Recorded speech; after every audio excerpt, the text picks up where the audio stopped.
sina Jeneline Mercado at Mark Heras na magkakaroon sila ng love scene sa Paano Bang Mangarap. Paano nga ba ito pinaghahandaan ng dalawa? Makichika kay Lars Santiago. Hot mama ang tawag ng mga nakakita kay Jeneline Mercado nang dumating siya sa GMA Trade Presentation noong isang gabi. Sexy kasi ang aktres sa suot niyang bustier magenta dress. Tila seryoso raw si Jen at ang kalabsin niyang si Mark Heras sa paghahanda sa gagawin nilang love scene para sa sinenovela nilang Paano Bang Mangarap.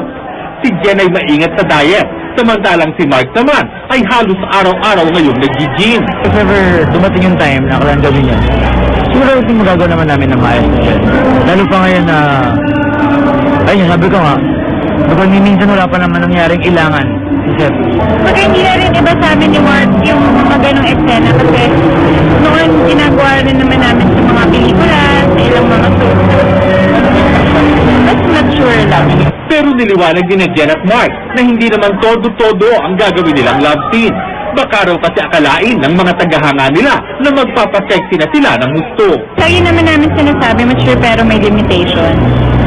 Marami pa rin siyempre yung mga, kasi may limit. Lagi ops hanggang dyan lang. Ako nung tinanong ako, sabi ko ready na naman ako. Pero still, hindi pa rin naman yung super, meron pa rin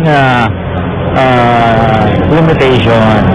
Parehong walang karelasyon sina Jen at Mark ngayon, pero mas maganda raw na magkaibigan lang sila. Ayaw nilang pangunahan ang mga pwedeng mangyari. Kaya sa Valentine's, may kanya-kanya raw silang kasama. Si Jen, ang kanya raw baby na si AJ. Sa ibang pakikipag-usap naman ni Mark sa GMA News, sinabi na niya ang kanyang Valentine's date.